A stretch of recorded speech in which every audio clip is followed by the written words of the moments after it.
Na ką, trečioji mūsų stotelė Velykinio apsipirkimo kainų reide yra Rimi. Čia mes apžiūrinėjame vištienos ir palydinčių prekių kainytės. Tai dabar pažiūrėsime, turbūt pradėsim nuo Vilniaus paukštyno produkcijos. Čia mes turime vidinę filė be antibiotikų, 400 gramų, 5,29 €, kilogramo kaina 13,22 €, kas iš tikrųjų labai aukšta kaina.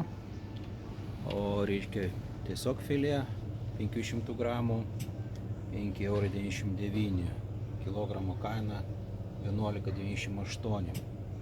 Tai irgi pakankamai aukšta kaina. Taip, Vilniaus paukštyno ketvirčių neradom. Tai pažiūrėkime dabar turbūt alternatyviosius, reiškia, pasiūlymus.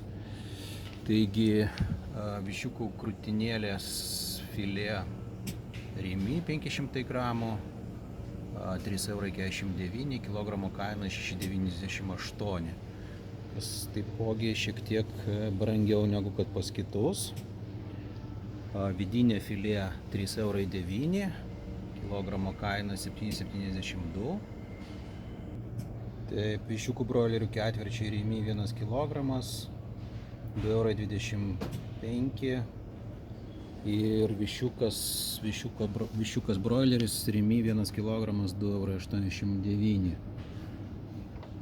Taip, tada pažiūrėsim, gal kažką egzotiško bus.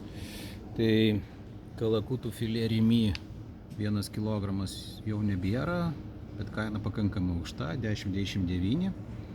Tai klausimas, ar iš vis buvo atvežta. Keista, bet šitoje parduotuvėje net neradome anties Pekino.